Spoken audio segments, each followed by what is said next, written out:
नमस्कार, मी भावना मोरे. खुसखुशीत मेजवानीमध्ये आपल्या सगळ्यांचं खूप खूप स्वागत आहे. आज मी तुम्हाला गोड लोणचं कसं करायचं ते दाखवणार आहे. या लोणच्याला काळं लोणचंही असंही म्हणतात, कारण ते जसं मुरत जातं तसं हळूहळू काळं होत जातं. तर चला तर आपण रेसिपी बघूया. गोड लोणचं बनवण्यासाठी मी बाजारातनं 2 किलो कैऱ्या आणल्या. 2 किलो कैऱ्यामध्ये 4 कैऱ्या आल्या, कारण त्या खूप मोठ्या मोठ्या आहेत. तर त्याची मी सालं काढून घेतली आहे. एक कैरी मी कापून घेतली, ही बघा सालं काढून. बाकीच्या पण मी आता कापून घेणार आहे आणि नंतर त्याला हळद आणि मीठ लावून रात्रभर ठेवणार आहे. आणि जेव्हा हे पाणी आपण निथळ ठेवतो दुसऱ्या दिवशी हळद आणि मिठाचं, तर ते पाणी टाकून द्यायचं नाही आहे. गोड्या लोणच्यासाठी ते पाणी वापरायचं आहे. इथे एक महत्त्वाची टीप आहे की बाजारातनं जर तुम्ही कैऱ्या कापून आणल्या ना, तर ते लोक कुठेही कापतात वगैरे, तर त्या मग धुवून घ्यायच्या. कारण त्यातलं मग तो कैऱ्याचा आतला बी वगैरे ते कडक पाट असतो तो आपण साफ करून घेतोच, त्याच्यानंतर जरा धुवून घ्यायच्या. आणि इथे साल काढणं का महत्त्वाचं आहे की हे गोड लोणचं जेव्हा आपण बनवतो तेव्हा ते शिजवलं जातं गुळामध्ये. तर कधीकधी जर कैऱ्यांची साल अगदीच जाड असेल, तर मग जेव्हा लोणचं तयार होतं ना, तेव्हा ते असं वातट होतं किंवा असं ती साल आपल्याला किंवा ती फोड आपल्याला चावता येत नाही. म्हणून मग ते साल काढलं असेल तर अतिउत्तम. अशा रीतीने मी सर्व कैऱ्या कापून घेतल्या आहेत. तुम्ही तुमच्या हिशोबाने कैरीची साईज किंवा कैरीच्या फोडी हव्या तशा लहान मोठ्या करू शकतात. मी साधारण मध्यम आकाराच्या घेतल्या आहेत. अगदी पण बारीक नाही ठेवायच्या, कारण काय आपण ते गुळात शिजवणार आहे लोणचं, तर ते मग आकसून जाणार आणि मग एकदम कडक वगैरे होतील. त्यामुळे बारीक ठेवायच्या नाहीत. आता मी त्याच्यामध्ये 2 चमचे हळद आणि 2 चमचे मीठ घालून मिक्स करून ठेवणार आहे. चांगलं ढवळून झाकून ठेवणार आहे रात्रभर, मग त्याला आपोआप पाणी सुटेल. इथे मी हळद लावून ठेवलेल्या ह्या ज्या कैऱ्या होत्या त्या 24 तास सुकट ठेवल्या होत्या मी, त्यातलं पाणी निथळवून.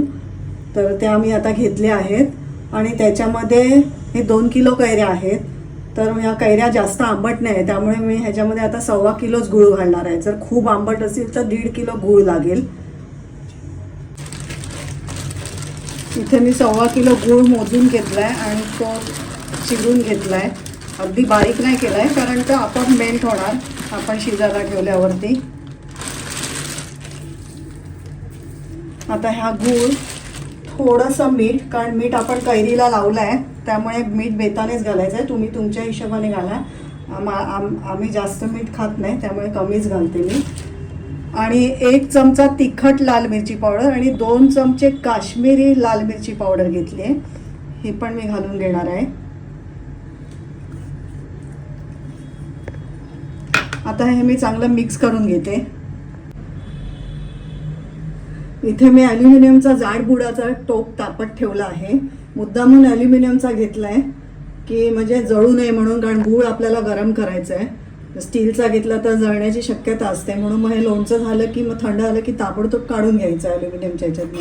तर इथे मी आता 4 टेबलस्पून तेल घेतलं आहे. जास्त तेलाची गरज नाही आहे. तेल तापलं की आपण त्याच्यात फोडणी घालूया. तेल तापलेलं आहे. इकडे मी 1 चमचा राई घालते, अर्धा चमचा जिरं, थोडासा कढीपत्ता आणि थोडे लाल मिरचीचे तुकडे. परतून घेऊया. राई जिरं तडतडलंय, थोडी मिरची थोडी भाजली जाऊ दे. फोडणी तयार आहे. मी तुम्हाला म्हटलं होतं की जे पाणी निथळायला ठेवलं होतं आपण हळदीचं, तर ते सांभाळून ठेवायचं. ते पाणी इकडे आता ओतायचं आहे आणि ह्याला एक उकळी येऊ द्यायची.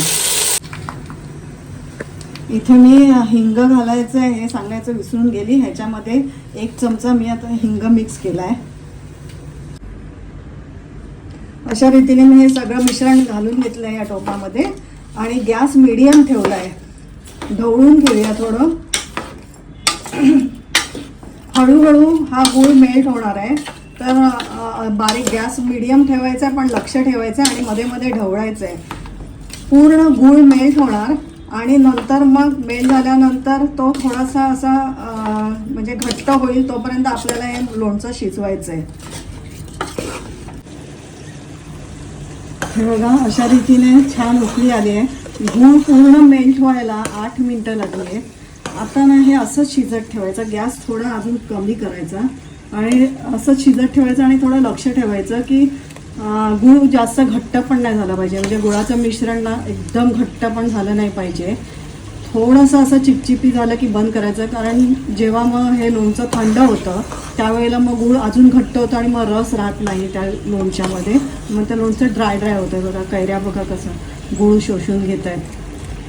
ह्याच्यावर लक्ष ठेवायचं आहे. हे शिजायला अजून 15 मिनटं लागतील साधारण. मी पुन्हा दाखवते तुम्हाला, मी ढवळत राहणार आहे मधनं. 15 मिनटं होत आली आहे. चांगलं लोणचं शिजलेलं आहे. मी काय केलं त्यातला ना 1 ड्रॉप असं काढून घेतलं आहे आणि चेक करून दाखवते. हे बघा म्हणजे अगदी पातळ नाही आणि घट्ट नाही. तर ह्याच स्टेजला आपण गॅस बंद करून घेऊया, कारण काय माहिती आहे हे आता थंड झालं ना की अजून घट्ट होणार आहे. तर आपल्याला त्या लोणच्यामध्ये रससुद्धा पाहिजे, त्यामुळे मी आता गॅस बंद करून घेते. गॅस बंद करून घेतला आहे, तरी पण हे मध्ये मध्ये जरा ढवळत राहायचं. नाहीतर काय करायचं, दुसऱ्या स्टीलच्या टोपामध्ये काढून ठेवायचं. जर तुम्हाला वेळ आहे लोणचं काढायला किंवा बाटली धुवायची बाकीच आहे किंवा टोपच बाटलीत सापडत नाही असं काय असेल तर मग ते कलकलायला नको लोणचं, उद्या वगैरे भरणार असाल तर मग तेव्हा मग स्टीलच्या टोपात काढा. आता माझं सगळं इथे बॉटल वगैरे रेडी आहे, त्यामुळे थंड झाल्यावर मी डायरेक्ट बॉटलमध्येच काढणार आहे. अशा रीतीने लोणचं पूर्ण थंड झाल्यावर मी काचेच्या बॉटलमध्ये भरून घेतलं आहे. आणि हे बघा हे असं दिसतं. हे लोणचं ना गोड आणि आंबट आणि थोडंसं तिखट, खूप छान लागतं चवीला. आणि तुम्ही वर्षभर टिकवून ठेवू शकता, फ्रीजमध्ये वगैरे ठेवायची गरज नाही. फक्त प्रत्येक वेळेला कोणतंही लोणचं जेव्हा आपण बॉटलमधनं काढतो तेव्हा आतनं बॉटल साफ करून घ्यायची. हे लोणचं जसं जुनं होत जाणार ना तसं काळं होत जाणार, म्हणून आम्ही ह्याला ना गोड्या लोणच्याबरोबर काळं लोणचं असंही म्हणतो. हे लोणचं तुम्ही नक्की करून बघा आणि जर ही रेसिपी आवडली असेल तर माझ्या चॅनलला नक्की सबस्क्राईब करा, लाईक करा. पुन्हा भेटूया नवीन रेसिपीसह.